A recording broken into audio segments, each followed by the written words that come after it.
Hare Krishna, welcome everyone to our Bhakti Vaibhav class. We'll begin with our prayers. Om Jnanatimirandhasya Gyananjana Shalakaya Chakshuru Yena Tasmai Shri Gurave Namaha. Namo Om Vishnupadaya Krishna Krishnaya Bhutale Srimate Bhaktivedanta Swami Nitinamine Namaste Saraswati Deve Gauravani Pracharane Nirvishesha Shunyavadi Paschatya Shutarani Jai Shri Krishna Chaitanya Prabhu Nityananda Swaita Gada Srivasati Govinda Hare Krishna Krishna Krishna Hare Hare Hare Rama Rama Rama Hare Hare Hare Krishna. So we are continuing our discussions from Srimad Bhagvatam, Canto 4, Chapter 21 now. Instructions by Prithu Maharaj. In the last chapter, we heard beautiful discussion, beautiful conversation between Lord Vishnu and Prithu, how Prithu Maharaj asked wonderful benedictions, and Lord became so affectionate, so overwhelmed by the devotion of Prithu Maharaj. He wanted to leave, but he could not leave. He stayed for some more time. And then ultimately, showering benedictions on Prithu, Lord departs. Now, in this chapter, Prithu Maharaj, after performing this great sacrifice, he returns to his city. He is welcomed by all the citizens very nicely. And we discussed till verse number 7. In this verse, Maitreya Muni, he summarizes the remaining activities of Prithu Maharaj. Prithu was the greatest soul, and therefore he was worshipable by everyone. He performed many glorious activities in ruling over the surface of the world and was always magnanimous. And after achieving such reputation, he ultimately attained the lotus feet of the Lord. Then Sud Goswami takes over the discussion.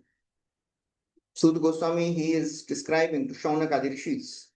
Suta uvacha tadadirajasya shobhijrimbitam gunairasheshair gunavatsabbhajitam shatta mahabhagavata sadaspate kausharavim praha grinantam archayan. Somebody can read the translation. Suta Goswami continued, O Saunaka, leader of the great sages, after hearing Maitreya speak about the various activities of King Prithu, the original king, who was fully qualified, glorified, and widely praised all over the world, Vidura, the great devotee, very submissively worshipped Maitreya Rishi and asked him the following question.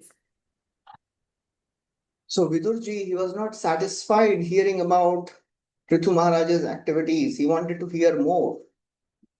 That is always the quality of the Supreme, that is the quality of the devotees of the Lord.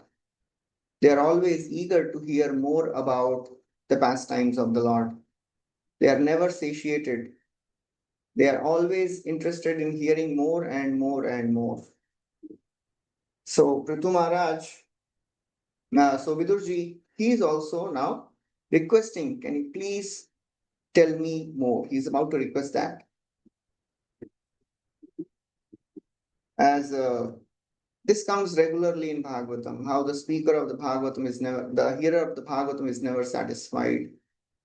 Vayam tuna vitrapyama uttam shlok vikrame shrunvatam rasagyanam swadu pade pade. The sages, they are saying, we are not satisfied hearing about Krishna. Can you please speak more about Krishna? Vayam tuna vitrapyama. Parikshit Maharaj describes how I'm not satisfied, I'm not hungry, thirsty. Please keep describing this Harikatha more and more. So here, Vidurji, he is also about to ask more about the pastimes of Vidur, about pastimes of Prithu Maharaj. What happened next? Okay. Next verse. Translation, please. Just a minute. Yeah. Vidura uvacha Swavikshipta Pratur Viprair Labdha Shesha Surarhanaha Vipratsa Vaishnavam Tejo Bahuryat Yabhyam Dudohagam. Translation. Vidura said, My dear Ramana, Maitreya, it is very enlightening to understand that King Prithu was enthroned by the great sages and brahmanas. All the demigods presented him with innumerable gifts, and he also expanded his influence upon personally receiving strength from Lord Vishnu. Thus, he greatly developed the earth. So now he is making the background of his inquiry. This is also a very common practice of all the devotees. Whenever they want to ask something, they first give the background of their question. So he is asking Maitreya Muni, "Oh Maitreya, Prithu, he was enthroned by great Brahmanas and the sages, and he developed the earth nicely. Then he's about to ask what happened next." Srila Prabhupada writes, Prithu Maharaj was an empowered incarnation, and he was naturally a great Vaishnava of the Lord. And all the demigods were pleased with him and presented different gifts to help him in his royal power. Thus, blessed by them, he ruled the earth nicely. So all this has been explained nicely. So now, Prabhupada writes, every executive head should follow the footsteps of Prithu Maharaj in ruling over his kingdom. Regardless of whether the chief executive is a king or a president, whether the government is monarchical or democratic, this process is perfect, so perfect that if followed properly, everyone will be happy. Thus, it will be very easy for all to execute devotional service to the Supreme Personality of Godhead. All the in the history, in all the scriptures, we see in Bhagavatam also we see Krishna always wants to put his devotees as the kings or the rulers. Why? Because they help the Lord in executing his purpose. The purpose of the Lord is to bring the conditioned souls back to spiritual world, to reclaim the fallen and who are kings. They help the Lord in this purpose. Because they are completely Krishna conscious, they help others, the citizens, being Krishna conscious. And this is a perfect process. Anyone who follows the process, serves the Lord, naturally they'll be successful in ruling the kingdom nicely.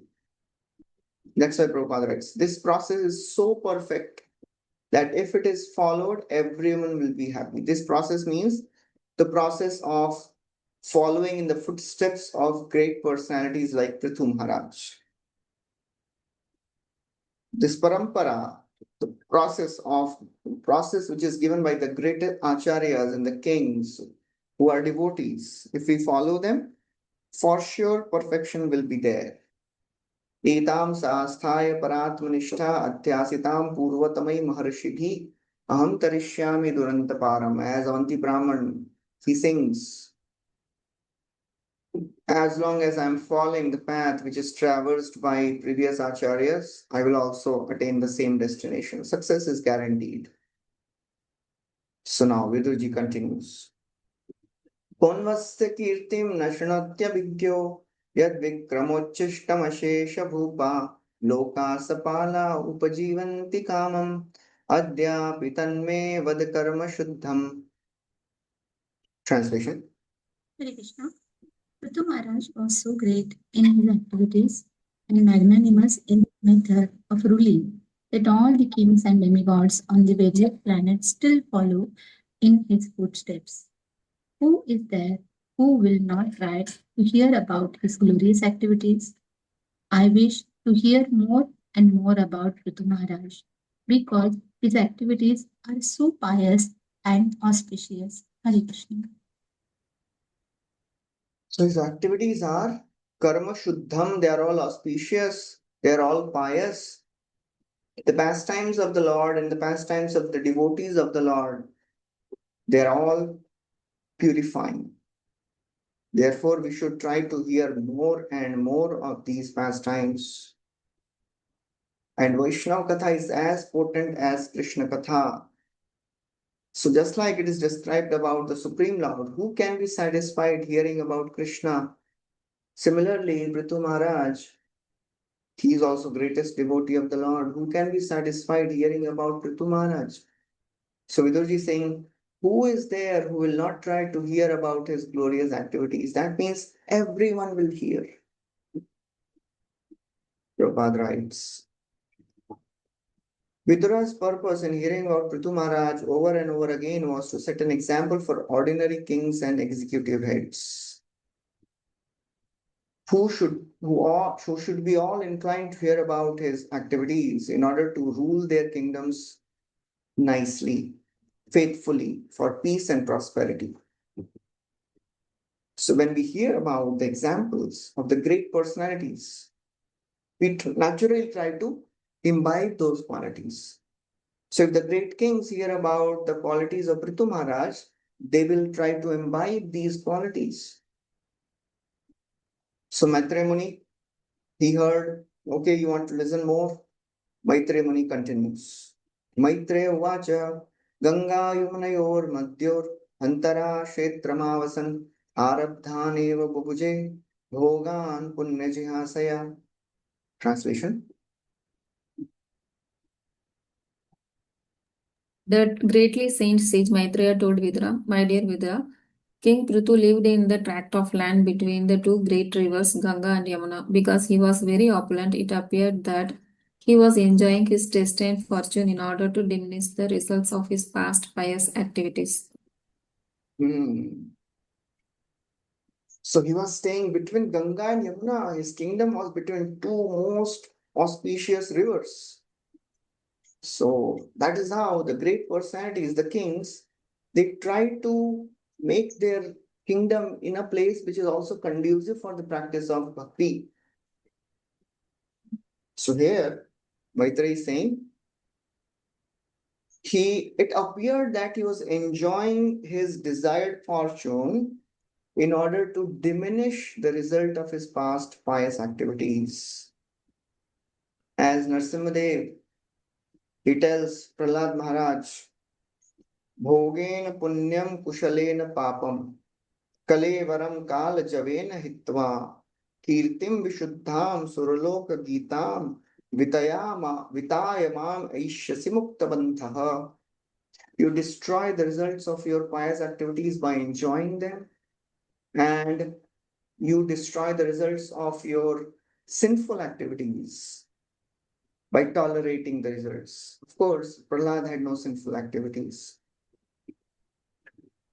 So therefore, what should be done? If somebody praises us, one should not be elated.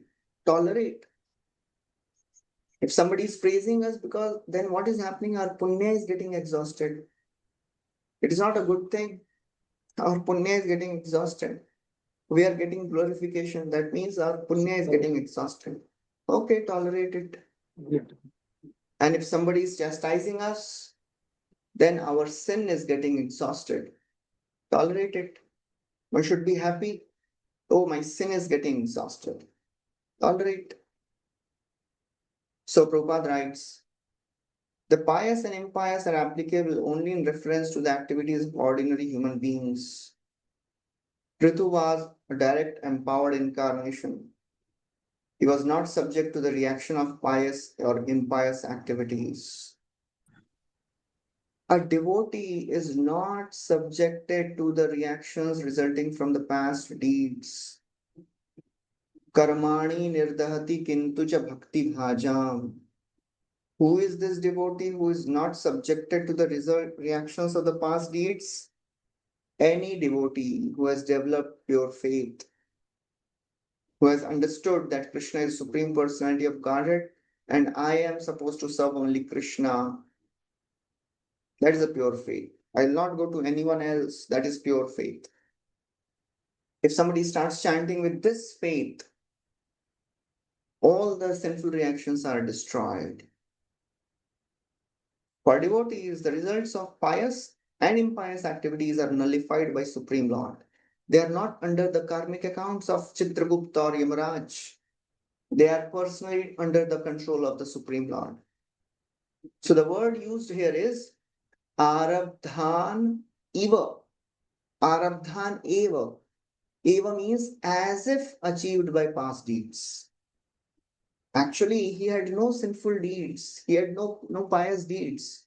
As if he was enjoying, as if he is diminishing, because that is a general way people go through in this world. When they enjoy, they are diminishing the results of their pious activities. So Prithu Maharaj is also enjoying, it looked as if he is diminishing the results of his pious activities. But it was not the case with Prithu Maharaj. There is no question of reaction of past deeds. So the word eva is used to indicate comparison to ordinary people. Just like ordinary people, they exhaust their pious activities by enjoying them. Similarly, it seemed as if Prithu Maharaj is exhausting the results of pious activities, but it was not the case because he's not an ordinary personality. He's the avatar of the Palana Shakti of the Lord. And when ordinary people they see great Supreme Lord, they judge him. Oh, ordinary human being, avajananti mam muda manushim tanumashritam.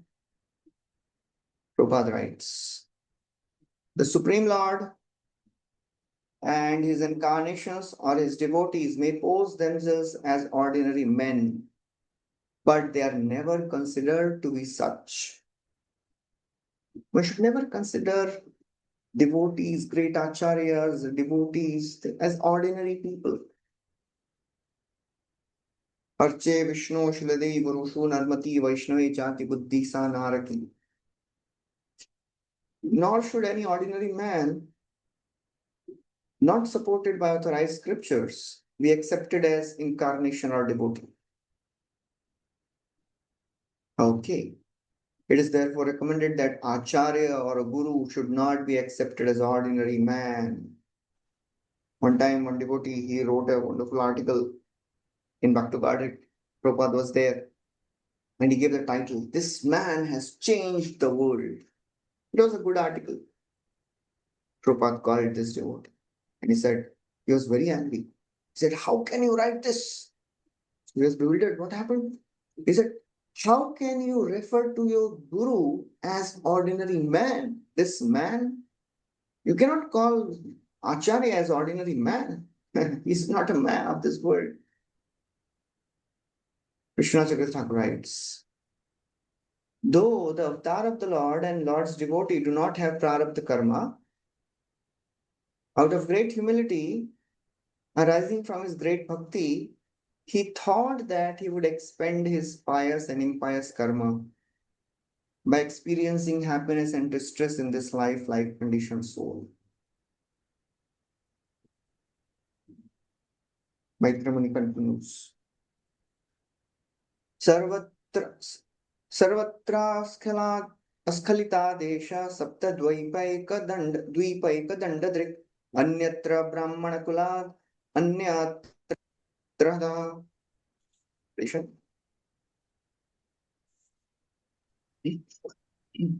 Maharaj Prithu was an unrivaled king and possessed the scepter for ruling all 7 islands on the surface of the globe. No one could disobey his irrevocable orders but the saintly persons, the Brahmanas and the descendants of the Supreme Personality of Godhead, the Vaishnavas. He was ruling 7 islands of Bhumandal. It was not ordinary, he was a small tract of land. Bhagavatam 5th Canto describes the 7 islands means the entire Bhumandal, not just Bharatvarsha, not just Prithvi, entire Bhumandal. Prabhupada writes, the word Askhalita indicates that the orders by the king could not be disobeyed by anyone in the entire world. And Yudhishthira Maharaj was ruling, he was also ruling the entire Jambu Dvipa. He was ruling one Dvipa. Prithu Maharaj is ruling all the 7 Dvipas. Jambu Dvipadipathyam cha yasascha tri divangataha. Wherever he sent his horse along with Arjun, nobody challenged. Everybody accepted the dominion of Yudhishthira Maharaj. Similarly, here, everybody accepted the dominion of Prithu Maharaj. He said, such orders, however, were never issued to control saintly people or descendants of Supreme Lord. Everybody else was obeying, but a king should never try to control the devotees and the Brahmanas. When a living entity falls down to the material world from his position, he is called as Achyuta. But Supreme Lord is, he is called as Chuta. But Supreme Lord is Achyuta. He never falls down. And then Prabhupada writes, actually, every living entity is a part of the Lord. When influenced by the modes, he forgets his relation and thinks in terms of different species of life.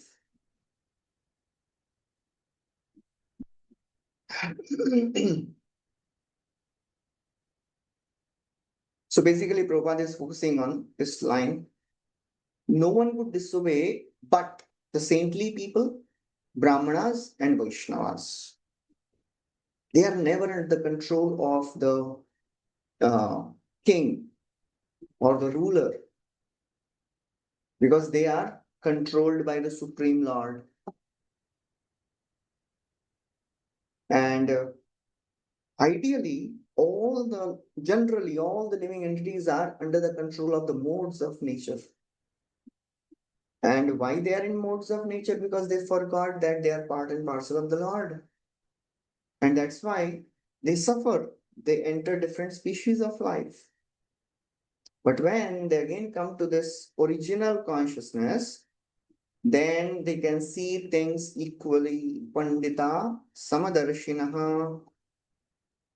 So material designations, they create differentiation. Differentiation in terms of caste, color, creed, nationality. Different gotra or family designations. They are distinction in terms of material body. But when one comes to Krishna consciousness, he immediately becomes one of the Achyuta Gotra. So the devotees, they do not belong to any other Gotra. In India, everybody talks about Gotra, Kashyapa Gotra, and this Gotra, that Gotra. But the devotees, when one becomes Krishna conscious, he immediately becomes one of Achyuta Gotra. And thus he is transcendental to all caste considerations. And this is the verse we were discussing last time. And Shaligram Krishna Prabhu had put on the group also. Arche Vishnu Shiladhi Gurushu Narmati Vaishnave Jati Buddhi. Somebody considers the deity as ordinary stone, Guru as ordinary human being, Vaishnava to be belonging to a certain caste or creed. Vishnurva Vaishnavanam Kalimal Mathane Padatirthe Ambu Buddhi. If somebody thinks that Charanamrit of great devotees of the Lord and the waters of the great rivers, the Tirtha, like Ganga, are ordinary water.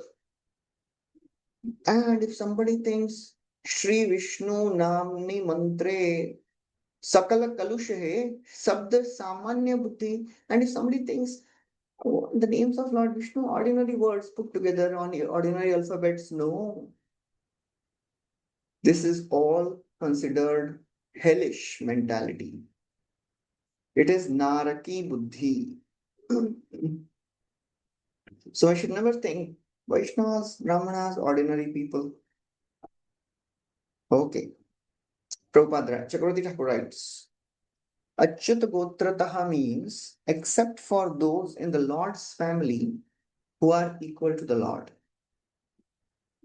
So the Vaishnavas, they are the family of the Lord. They are beyond Varnashram. So therefore, he respected the Brahmanas because they were the Acharyas of the Vedas. He respected Vaishnavas because they were the gurus for various mantras used in worship. As Rishabdev, he instructed his 100 sons. In 5th canto, we'll hear these prayers, these instructions. He says, Putram Shashyam Shanripo Gururva Malloka Kamo Madanugrahartha Itham Vimanyu Anushishyat Atajgyan Nayojayet Karma Sukarma Mudhan Kam Yojayan Manujo Artham Labeta Nipatayan Nastardasham Hi Karte. The king or a guru desiring to attain my abode in order to obtain my mercy, should teach his sons or the students without becoming angry. He should not instruct ignorant or bewildered by karma. What is achieved by engaging the ignorant man in karma? It is like throwing a blind man into a well.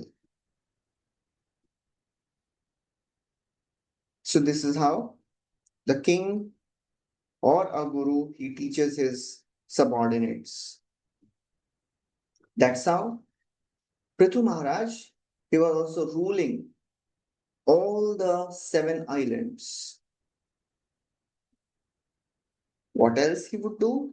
Once upon a time, something happened. एकदासीन महासत्र दीक्षा तत्र दिवौकसाम समाजो ब्रह्म ऋषीणां च राजर्षीणां च सत्तमा. Hare Krishna. Once upon a time, King Prithu initiated the performance of a very great sacrifice in which great saintly sages, brahmanas, demigods from higher planetary system, and the great saintly king known as the Adastris all assembled together. Hare Krishna. Okay, so once again, one time, Prithu Maharaj, he started another yajna in which all the great personalities and devtas, they were present. Prabhupada writes, most significant point is that King Prithu's residential quarters were in India, between Ganga and Yamuna river, and demigods also participated. So therefore, in the previous ages, the devtas would come to planet Earth, and it was there till the time of Yudhishthir Maharaj also. Tasmin arhatsu sarveshu swarchiteshu yatharhatah uttita sadaso madhye taranam uduradiva. In that great assembly, Maharaj Prithu first of all worshipped all the respectable visitors according to their respective positions. After this, he stood up in the midst of the assembly, and it appeared that the full moon had arisen almost amongst the stars. So Prithu Maharaj, he was looking very effulgent. He was like the moon among the stars. So just like Yudhishthira Maharaj, he performed a Rajasuya Yajna. Prithu Maharaj has arranged another big sacrifice. And Prabhupada writes, the first procedure in this sacrifices is to wash the feet of all the guests. And in Rajasuya Yajna, who took the charge of washing the feet of all the guests? The Supreme Lord Krishna. So Prithu Maharaj, he appeared in the assembly. He looked very effulgent. His bodily features are described. Pramshu Pina Yata Bhujo Gaura Kanja Runekshanaha Sunasa Sumukha Saumya Pinam Sa Sudbijasmitaha. Translation. King Prithu's body was tall and sturdy, and his complexion was fair. His arms were full and broad, and his eyes as bright as the rising sun. His nose was straight. His face was very beautiful, and his personality great.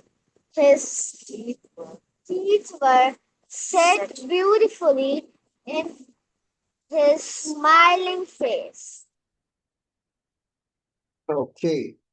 So just something more about this previous verse in which it was described that he ruled everyone apart from Brahmanas and Vaishnavas. So why Brahmanas and Vaishnavas were given so much of freedom? Because of various reasons. as they are never under the control of the king. Why? First is because they work selflessly. They don't work to get anything in return.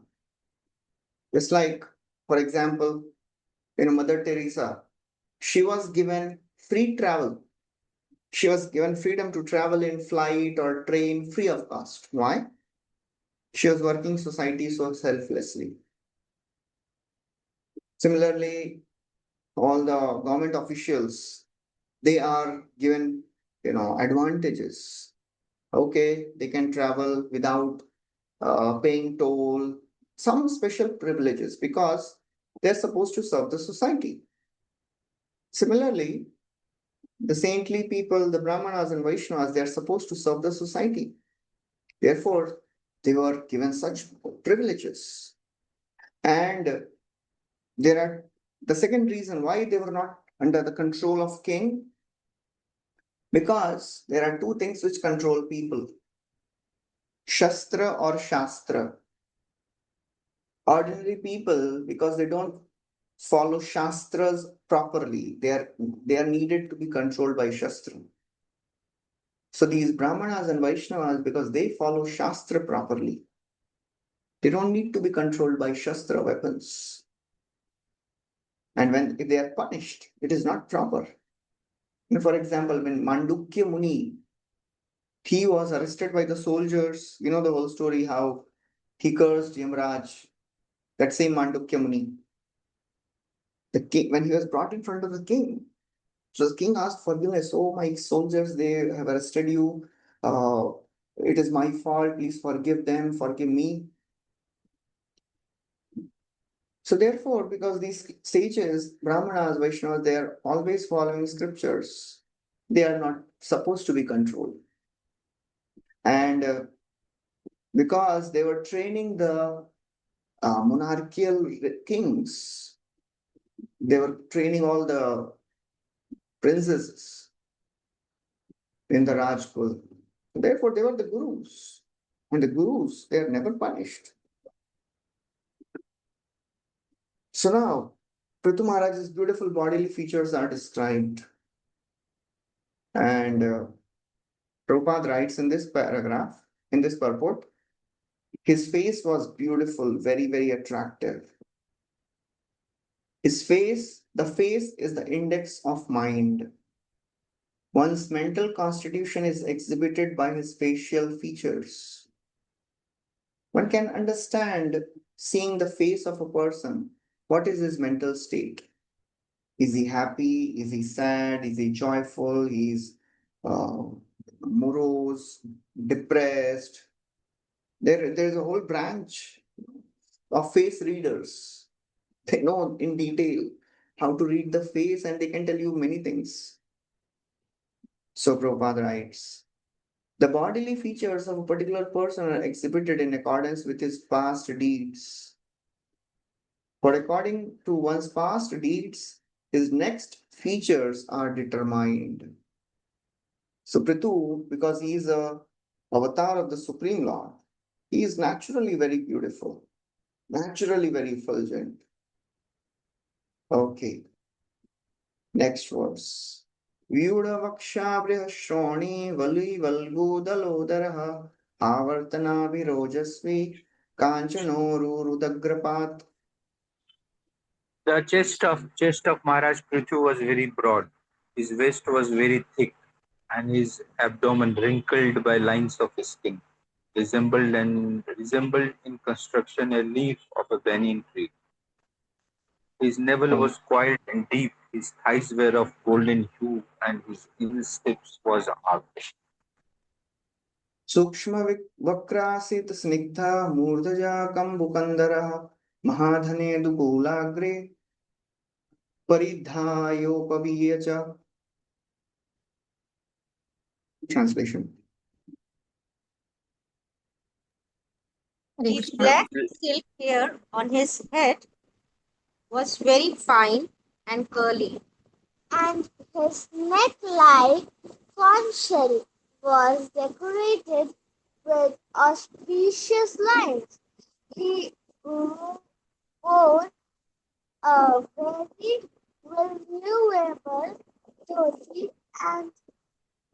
was a nice on the upper part of his body. Whenever we see the pictures of the great personalities, just seeing them gives another experience.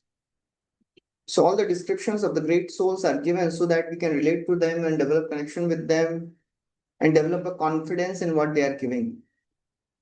So seeing the features of Prithu Maharaj, we can understand he was the very great personality. In Chaitanya Charitamrita, Kaviraj Goswami describes when Chaitanya Mahaprabhu appeared, Shachi Mata and Jagannath Mishra, they went to Nilambar Chakravarti. Nilambar Chakravarti, seeing the small baby Nimai, he could understand that he has symptoms of all great personality. Pancha Dirgha, Pancha Sukshma, Saptarakta Shadunnataha, Trirasva Pritugambhiro, Dvatramsha Lakshano Mahan. There are 32 symptoms of a great personality. Pancha Dirgha, 5 are large. Pancha Sukshma, 5 are very small, 5 are fine. Pancha Dirgha, Pancha Sukshma, Saptarakta, 7 are reddish. Shadunnata, 6 are raised. Trirasva Prithu Gambhiro, 3 are small, 3 are broad, and 3 are grave. So what are these 32? The 5 large parts of the body of a great personality are Panchadirgha, his nose, his arms, his chin, his eye, and his knees, large. Panchadirgha. Pancha Sukshma, 5 are very fine, skin, his fingertips, his teeth, hair on the body, and hair on the head. Fine.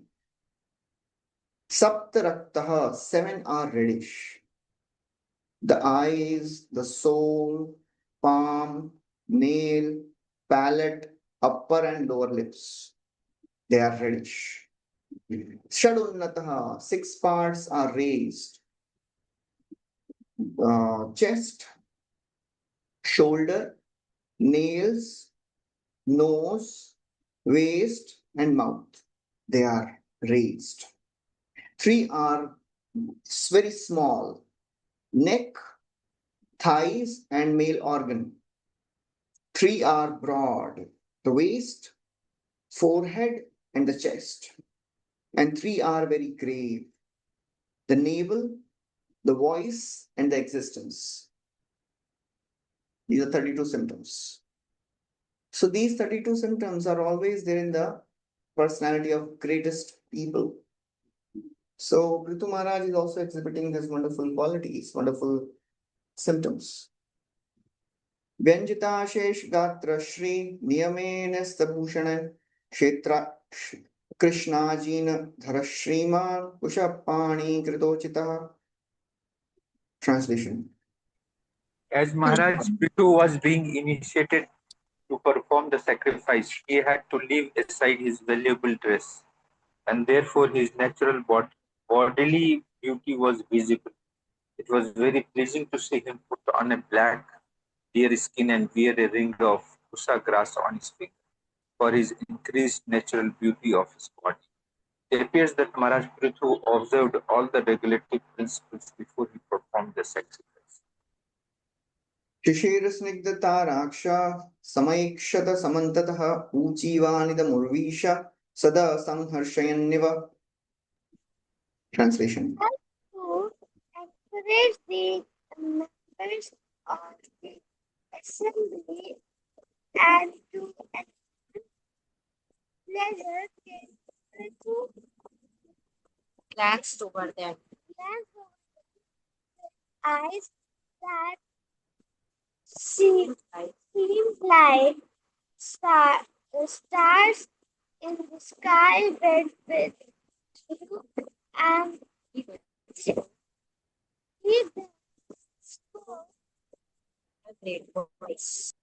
Okay, so now after this, next is a very, very beautiful verse. First, all the beautiful qualities the bodily features of Ritu Maharaj is described. Now he is in the assembly, glancing over all the citizens. The glance of the Lord is always very soothing. Avalokana, Kripa Avalokana Poro Ami Bado Dukhi. That's what we sing generally. The Lord, when he glances, is merciful with his merciful eyes. It destroys all the hankerings, all the distress. Kripa Avalokana. So the glance of the Lord creates the desire for service. So here it is described. He glanced over them with eyes that seemed like stars in a sky wet with dew. Now, the next is a beautiful verse describing the quality of his speech. We'll recite this. Charu Chitrapadam Slakshanam Charachitra Lakshmi Lakshmi Prishtam Gudham Aviklavam Vrishtam Pudiyama Viplavam Sarvesham Upakarartham Sarvesham Upakalartam Vadanyava. Tadavadaniva. Maharaja Prithu's speech was very beautiful, full of metaphorical language, clearly understandable and very pleasing to hear. His words were all grave and certain. It appears that when he spoke, he expressed his personal realization of the absolute truth in order to benefit all who were present. So, 7 qualities of a great speech is described. Attractive speech consists of these 7 qualities. First is charu, it is beautiful. Second is, it should not be just a monotonous speech. It should be flowery. That means it should be having metaphorical language. That means alankar. Some examples, some metaphor should be there. Slakshnam. Slakshnam means it should be clearly understandable. If the audience have to strain to understand what is this person speaking, that is not a great speech. Clearly understandable. Slakshnam. Mrishtam. It should be great. Our speech, the words, whatever we speak, it should have some value. We should not just speak any other rubbish things which are not of any value. Smrishtam. Second, fifth is gudham. It should be very meaningful. Aviklavam. It should be without any doubt. Our words should be very, very clear, not confusing, not creating doubt. And last is the most important, Sarvesham Upakarartham. It should be for the benefit of everyone present. So that's how the speech of Ritu Maharaj was. The information should be interesting so that it can create interest. It should not be a monotonous speech. There's some people when they speak, तो आज हम लोग ये सब पढ़ेंगे और इसमें ये सब बताया गया है और फिर तुम्हारा ये बोल रहे हैं and he is speaking just to encourage. This is a monotonous speech. No ups and downs. No, सामने वाला सो जाएगा. So our words, our speech should be such that people can stay interested. It should have some information and it should have something which people can take home. Just like, for example, it should have some stories also. Because stories, everybody likes stories. Because if we just keep giving information, people, they become little, dull and overwhelmed by so much of information. Stories. Because at one point of time, intellect gets satiated. And when stories are spoken, they give wonderful lessons and the heart is transformed. Emotionally touching stories. And then they should have some call for action also. What should be applied? Of course, our speech, as Krishna says in Bhagavad Gita, Anudvegakaram vakyam satyam priyahitam chayat. It should not agitate others. Anudvegakaram. It should be truth, but that truth should be spoken in a palatable way. We should not become the carriers of bad news. We should not be excited to share bad news to others. Any example anyone remembers where somebody didn't give the bad information? Anyone knows in the Bhagavatam it has come once.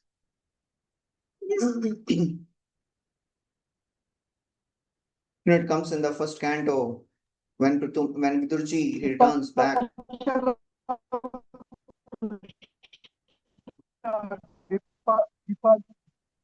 Leaving the planet by Krishna. Hare Krishna, your voice is not audible. Yeah. Okay, anyways. So Vidurji, when he returned, Yudhishthira Maharaj asked about so many things. Vidurji told everything. He didn't tell about the disappearance of Lord Krishna because it was not the good news. Prabhupada writes in that purport, one should not be so eager to become the messenger of the bad news. So Prithu Maharaj, he started speaking. Beautiful, beautiful instructions he gives in this chapter to all his citizens. Raja Uvacha Sabhya Shranata Bhadramva Sadhavoya Ihagata Satsu Jigyasu Birdharmam Avedyam Swamanishitam. Translation. King Prithu said, O gentle members of the assembly, may all good fortune be upon you. May all of you great souls who have come to attend this meeting kindly hear my prayer attentively. A person who is actually inquisitive must present his decision before an assembly of noble souls. So he is beginning by auspicious benedictions. That's how the speech should begin. It should give auspiciousness. It should not be harsh. It should not be strong. Or how he is beginning? Oh, gentle member, Sadasya, Sabhya. Sabhya means he's addressing all the ladies and gentlemen of the assembly. Bhadramva. First he is giving benediction. May all good fortune be unto you. It opens the heart of the audience. Oh, he's so nice. He's giving benedictions in the beginning only.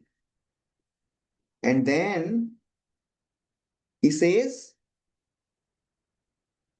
oh, all those great personalities, Sadhavoya Ihagata, all of you have come. Satsu, Jigyasubhi, all of you are noblemen. And anyone who is actually inquisitive, Jigyasubhi, what he should do? Avedyam Swamanishitam. He must present his decision before an assembly of great souls. Now, this is very, very beautiful thing which Prithu Maharaj is doing here. He is not telling that I have come here to tell you what you have to do. He is such a wonderful leader.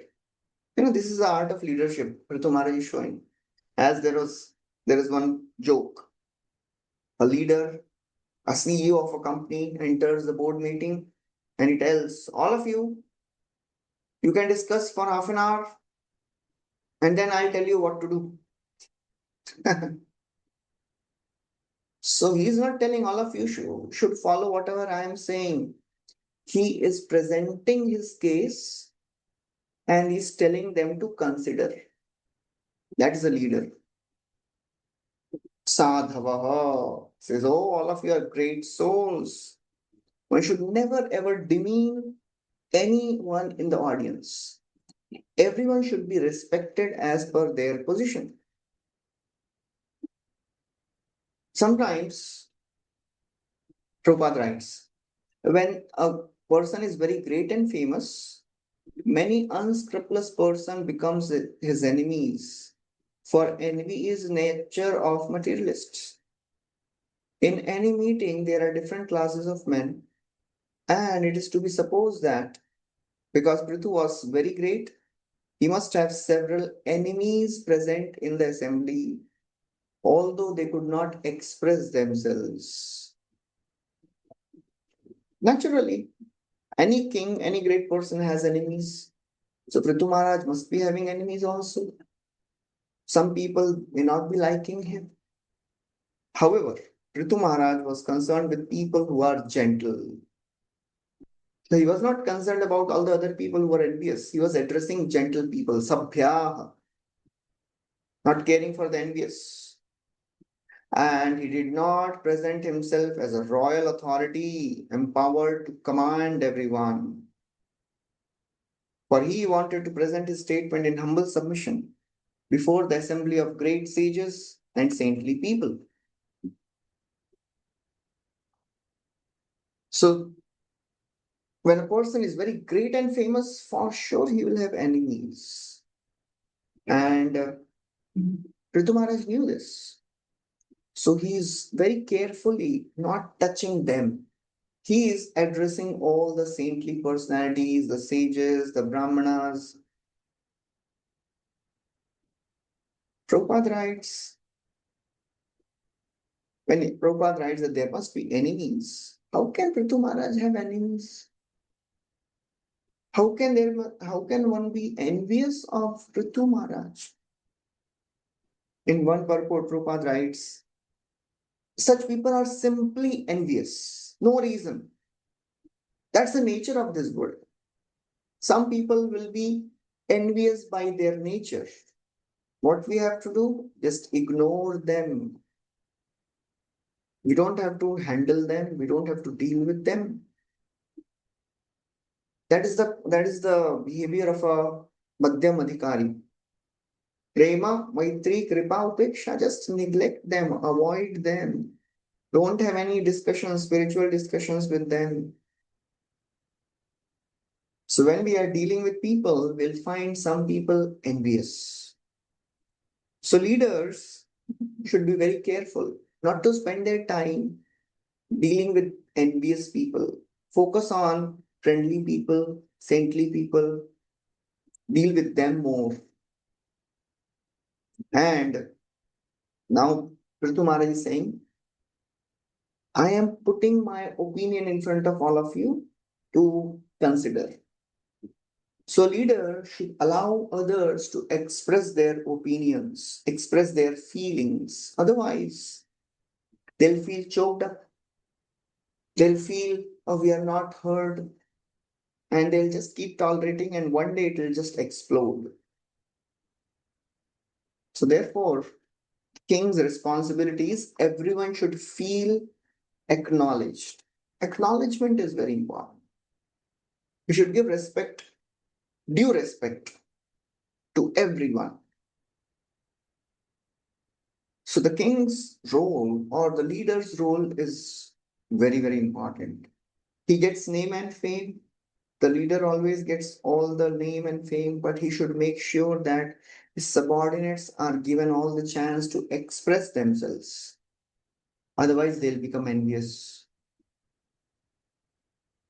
The leader should not grab all the glory. He should share it with his subordinates so that they will not become envious of the leader. As one time, very famous incident when Abul Kalam was in ISRO, one of his subordinates, he did some mistake and there was some problem. So Abul Kalam, he took the responsibility. I am responsible because I am the leader here. So leader should not just take the responsibility of the success. He should take responsibility of the failures also. That gives trust and confidence to the subordinates. So Prithu Maharaj, Prabhupada is writing, he was concerned with people who are gentle. And he first addressed all the honest persons, not caring for the envious people. Because there will always be people who will oppose you, oppose the leader. We should be ready to tolerate. And we should not be so much concerned if somebody is speaking against us. If we are doing right, there will be some people who will speak against us. We should not be so much concerned about them. We should not engage, we should not give too much of our mind space. Of course, it is not easy, but that is what can make one peaceful. Then only one can focus on the purpose properly.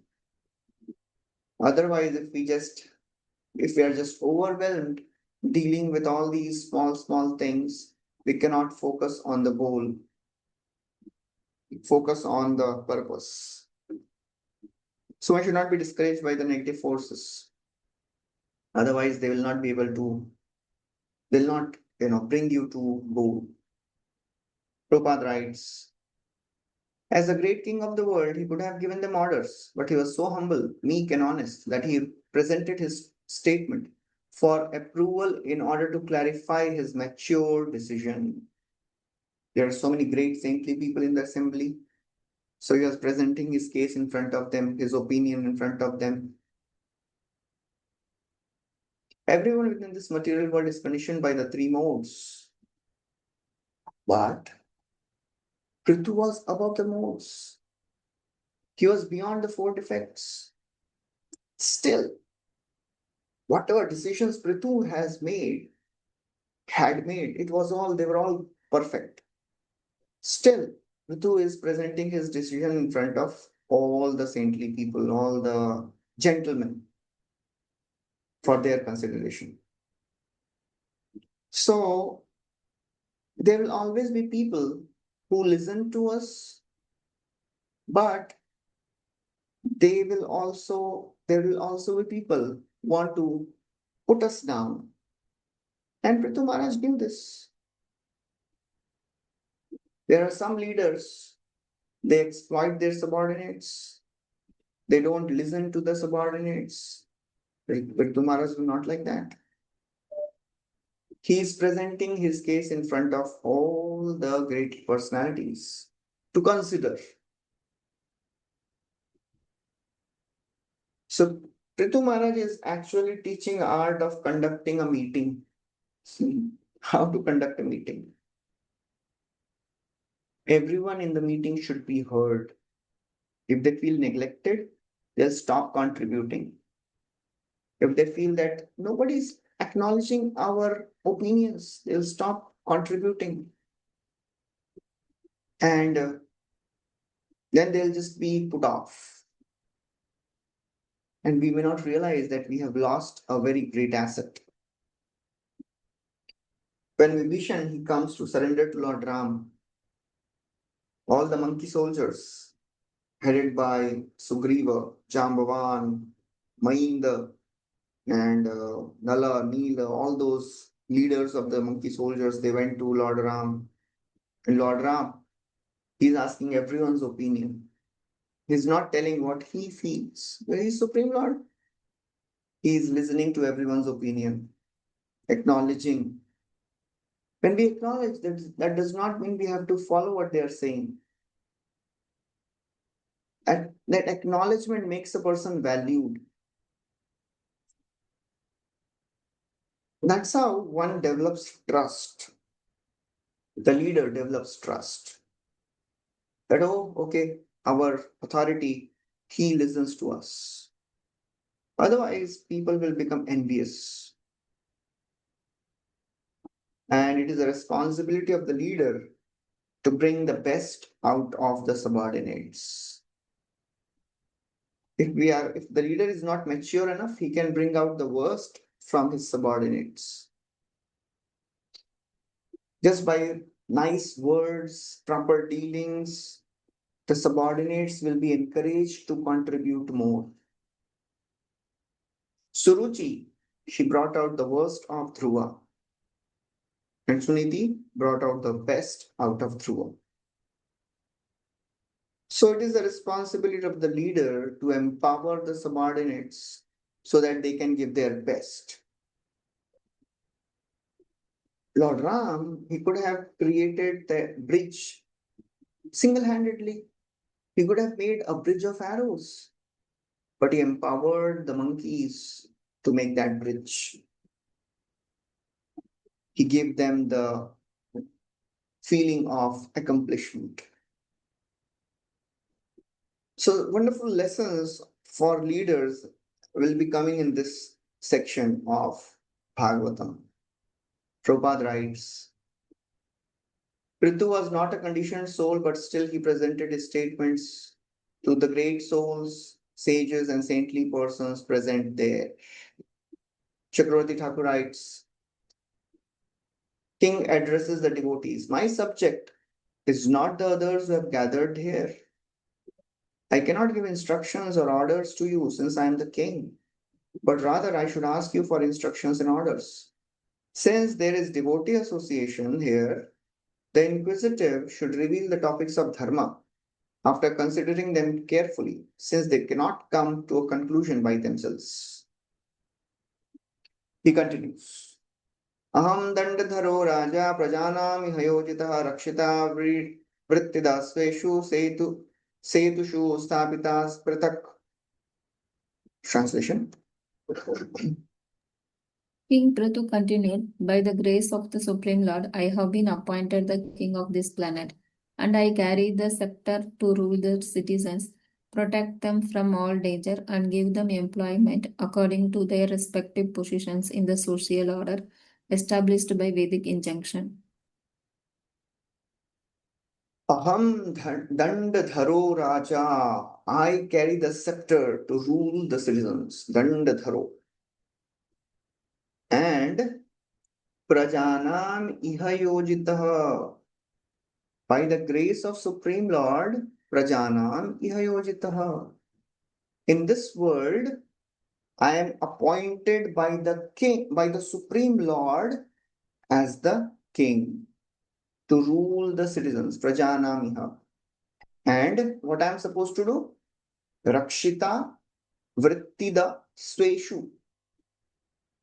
I am supposed to protect them from all the danger. And vrittida sweshu. And I am supposed to give them employment.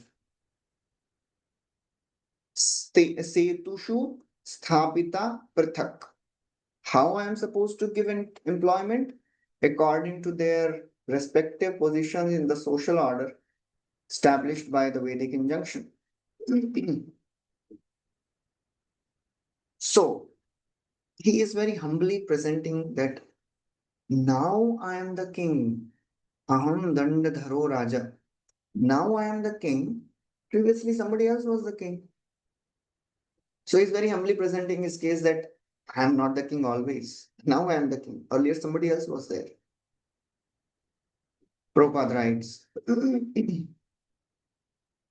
if one is president or king, it should be understood that this opportunity has been given by the Supreme Lord. Dandadharo Raja. According to Vedic system, the king is representative of Supreme Lord, and he is considered, he is given all respect as God. That's why he is Naradeva. The king is the representative of the Supreme Lord. And he should serve the Supreme Lord. He should not get all the respect for himself. That was a mistake of Vena. We have heard when all the sages they went to Vena, he started chastising them. He was saying, I am the king. All the devtas, they are in my body. Worship me. So he forgot the actual purpose. Actually, according to Vedic information, the Supreme Lord maintains all the living beings and especially human beings to elevate them to highest perfection. And that's why he has made this Varnashram system, Chaturvarnyam Maya system. So Dandadharo Raja, everyone is appointed by the Supreme Lord according to his skills, according to his karma. Unless one is sanctioned by the Lord, he cannot become the king. And therefore, anyone in the respectable position should be given that respect. We have seen when His Nawab Hussain Shah entered the palace of Sanatan Goswami when he was not going for the government service. Nawab Hussain Shah came with his minister, and Sanatan Goswami was reading Bhagavatam, hearing Bhagavatam in the assembly of Brahmanas. Everybody got up to welcome, to give respect to Sanatan, to give respect to Nawab Hussain Shah. Why a great liberated personality like Sanatan Goswami giving respect to a Maliksha? Because he is king. He is given the position of king by the Supreme Law. Vishwanath Chakravarti Thakur writes, one should not say we should worship the king. Rather, I have merely been appointed by the Supreme Lord as the object of worship, to engage you in your occupations. I'm just doing a service to all of you. I do these activities because I am engaged by the Lord. Yojitaha. Somebody is engaging me in this service. I am not independent. And Dandadhara, I am holding this stick, which is like medicine for curing the sickness of sinful action. That is also my service. I am not holding the stick to punish. It is my service to make all the arrangements so that citizens can continue to live a sinless life. I am employed by the Lord for protecting the citizens from thieves. I am engaged by the Lord to give occupations to citizens. I am engaged by the Lord to establish respect for the rules of Varnashram. Therefore, I am carrying on my head the weight of so many types of services to you. So I am just engaged in your service. I'm not there to enjoy, I'm there to serve. That was the mood of a king. King was always in the mood of service, not in the mood of exploiting. Prabhupada writes about the Varnashram system. How according to Varnashram system, the Supreme Lord maintains all the living entities and especially human beings so that they can be elevated. And then Prabhupada writes, it is duty of the government to reestablish social order in terms of occupational duties and the material modes. For that will make the world actually civilized. If one does not observe the institutional functions of the four social orders, human society is no better than animal society. If Varnashram is not there, then it is like animal society, chaos, no peace, no tranquility, confusion. So Prithu Maharaj is aware of all this. He's saying, I am not there to exploit, I am there to serve. तस्य मे तत् अनुष्ठानात् यानाहुर्ब्रह्मवादिनः लोकास्युक्कामसन्दोहा यस्य तुष्यति दिष्टदृक्.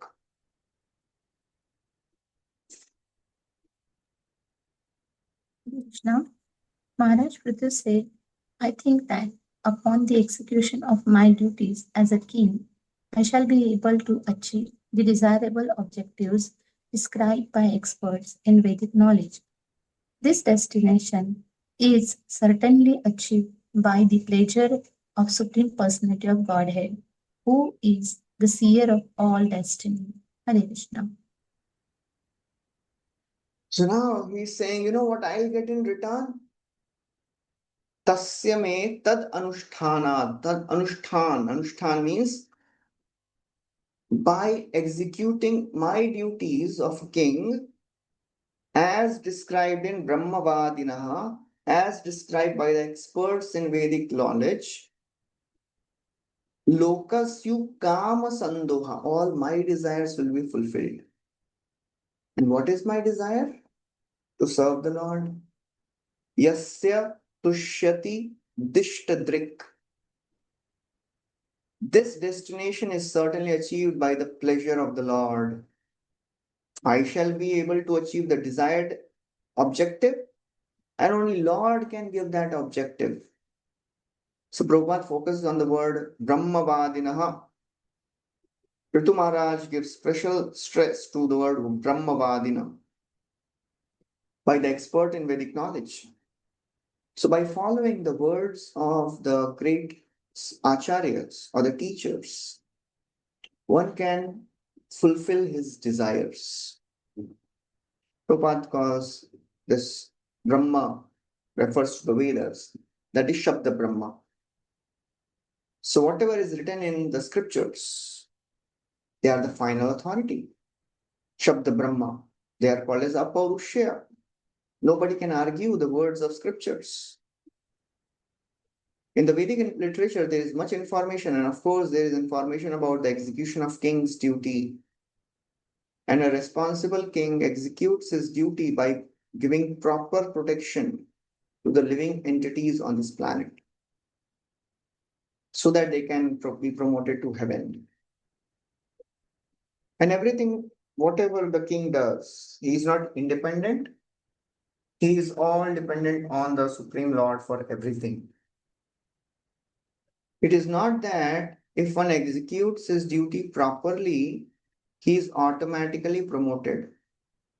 For promotion depends upon the satisfaction of the Supreme. So that is how a saintly personality or a person who abides by the scriptures, he understands that whatever I am getting in my life, it is by the sanction of the Lord. It is not that if I am working, I don't need the supreme authority or sanction of the Lord. There are two types of opinions, karmavad and daivavad. Karmavad means if I do something, for sure I will have to get the results. Because in this nature, it is all law. If I do something, I will get the result. Where is the picture? Where is the question of higher intervention? And some people say, no, no, no. Daiva is everything. Because ultimately, Devtas, they give the sanction, they give the reactions. But the ideal understanding is both are important. Adhishtanam tatha karta karanam cha pratagvidam vividhasya pratagcheshta daivam chaivatra panchamam. In any action, the five factors are involved. Adhishthana, the place, the performer, the instruments, the endeavor, and daiva, supernatural powers. So one cannot say, I have done my part, I don't care about the Supreme. Unless the Lord sanctions, unless the Lord is pleased, it is all waste. Atha pumbir deshreshta varnashram vibhagasa Shanustrisasya dharmasya samsiddhi hari toshanam. Everything else we are doing in this world is for the pleasure of the Supreme Lord. If our activities are not offered to the Lord, it is all shramayeva hi kevalam. Tapasvino danapara yashasvino manasvino mantravido sumangala क्षेमं न विन्दन्ति विनाय दर्पणं तस्मै सुभद्रा श्रवसे नमो नमः तपस्वी दानपरा यशस्वी मनस्वी mantravida sumangala. All these personalities, the people who are doing tapasya, austerity, charity, thinkers, famous people, knowers of all the mantras. Shemam na vindanti vinaya darpanam. If you are not offering to the Supreme Lord, it is all waste. Shemam na vindanti. So demigods, they are obliged, if somebody worships them, they have to give benedictions. Supreme Lord is not obliged. He may not give if he finds that it is improper. Demigods have to give. But Supreme Lord is not like that. He is not controlled. So therefore, Prithu Maharaj is saying, I am given this position so that I can please the Lord, and by His mercy, I will get my desired objectives fulfilled. So devotee, by the will of the Lord, by the mercy of the Lord, gets everything. Devotee is never in dearth of anything. That's why the word used here is Kama Sandoha. He achieves the desired result. Everyone desires to achieve the ultimate goal of life. But in the modern civilization, the great scientists think that the man's life has no plan. It is all happening by the laws. Some machinery is there, nature is working. There is a plan behind everything. If somebody thinks there is no plan, it is gross ignorance and it is very dangerous and makes civilization very risky. If some people say, oh, some people they accept the laws of God and they work accordingly. Some people they don't even accept the law. They say there is no control, so we can live life whatever way we want. It is very risky civilization, Prabhupada writes. People do not know the laws of nature, which are the rulings of the Supreme Lord. Because they are atheists of first order, they have no faith in the existence of God and His rulings, and therefore do not know how nature is working. So, therefore, this is a very risky civilization. And what are they doing? Andhayathandi upaniyamana, blind following the blind, both will fall down in a ditch. And they are going to the darkest of ignorance. Alhanta gobi vishatata mishram punah punascharvita charvanana. Vishwanath Chakravarti Thakur writes, Prithu Maharaj says, I receive my monthly, season, and yearly wages from the Lord. Lord is paying me my salary. Unless He sanctions, I will not get anything. What the followers of the Vedas claim as the worlds to be attained by performance of my duties will be mine as well. These are the places I will attain in my next life according to my desire, and which are fulfillment of my desires when the Lord is satisfied with me. So unless the Lord is satisfied, one cannot get the results. He continues. Yauddharet karam raja praja dharmeshva sikshayam prajanam shamalam bhunte bhagam cha swam jahati saha.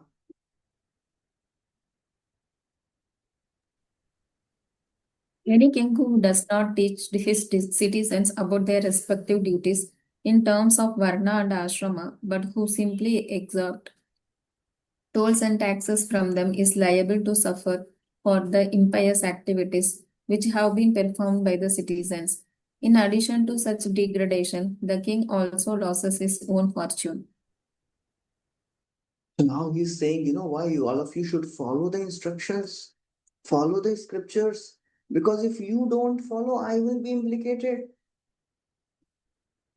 He says, any king who does not teach the citizens, Yaudharet Karam Raja, if he just exact taxes, just he is taking taxes, and Asikshayan, he is not teaching the citizens. If he is not teaching the citizens the right ways, the right type of actions, the varnashram systems, the duties, they will do sinful activity. And Prajanam Shamalam Bhunkte. They will suffer the results. And Bhagam cha swam jahati. And the king also suffers. King will also get degraded. Because the 1/6 of the good deeds and the bad deeds, the actual reactions of that goes to the king. So in today's times, the people, they want to become the ministers and the king and the rulers. They don't realize if they are not teaching the citizens the right way and the citizens are doing wrong things, they are also getting implicated. It is so very scary. Prabhupada writes, the king should not take the opportunity to occupy his post without discharging his duty. You cannot just take one part. I will take all the perks and benefits. I will not take the responsibility. It is very, very dangerous. Prabhupada writes, something very, very strong. He says, if a king neglects to give his such instructions and is simply satisfied with living taxes, then those who share in the collection, the servants, government servants, and the head of the state, they are taking taxes. They are all liable to share the impious activities of the general masses. The laws of nature are very subtle. Prabhupada gives a very wonderful example. If one eats in a place which is very sinful, he shares the resultant actions of the sinful activities performed there. Oh, that is very, very strong. Just by eating in a place where the sinful activity is performed, one can get the sinful reaction. So it is very, very important. Prabhupada writes, it is a Vedic system, therefore, householders to call Brahmanas and Vaishnavas to eat at ceremonial places because Brahmanas and Vaishnavas can immunize him from sinful activities. But, very important, this is the important one. It is not the duty of rigid Brahmanas and Vaishnavas to accept invitations everywhere.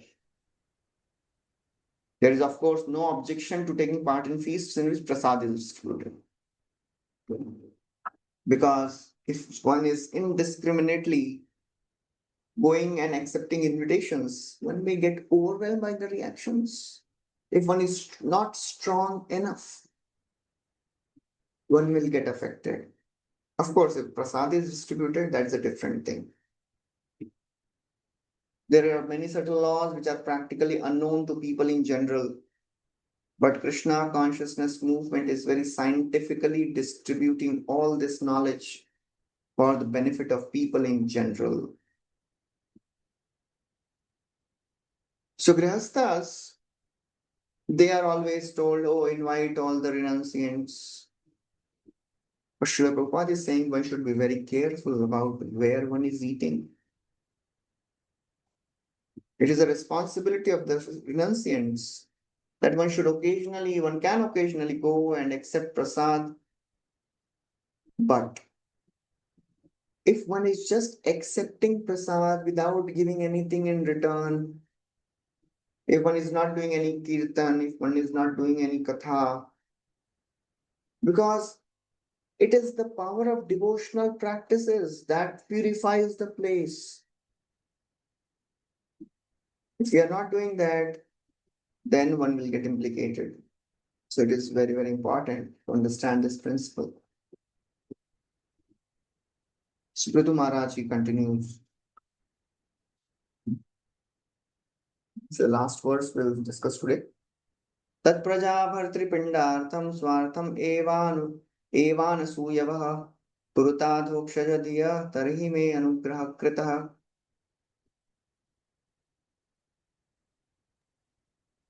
Hare Krishna, Prithu Maharaj continued, therefore, my dear citizen, for the welfare of your king after his death, you should execute your duties properly in terms of your positions of Varna and Ashram, and should always think of the Supreme Personality of Godhead within your hearts.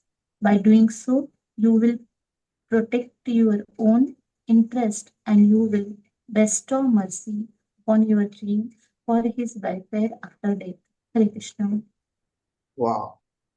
He's so humbly requesting, मुझ पे दया करके अच्छा पाप मत करो.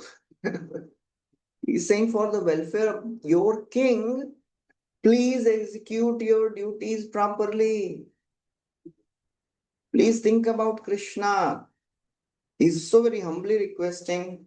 Praja will also feel, okay, we'll do some mercy, we'll do some benefit for our king, we'll not do anything sinful. Otherwise, he will also get implicated.